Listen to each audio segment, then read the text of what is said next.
बड़ खबर जहाँ आसी पहुंची माटी गाड़िया रास्ता कड़े पड़ रही दशरथ बेहेरा मृतदेह। जजपुर सुकिंदा थाना लंब ग्राम पंचायत अधीनस्थ माटी गाड़िया रास्तार पड़ रही मृतदेह। बेकू कौन धारुआ अस्त्र कटा जाइथिबा अनुमान करा जाउछि, तेबे यह हत्या ना आहु किछि यह संदेह घेर रही। घटनास्थल में सुकिंदा पुलिस पहुंची पुलिस शव जबत कर तदंत जारी रखी।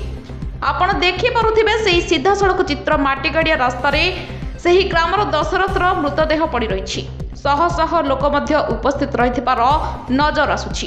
स्थानीय अंचल में जहाँ आलोचना हेउछि ताकू केही मारी एठारे पकई देथिबा कुहा जाउछि। घटनास्थल में पुलिस रही तदंत जारी रखिछि।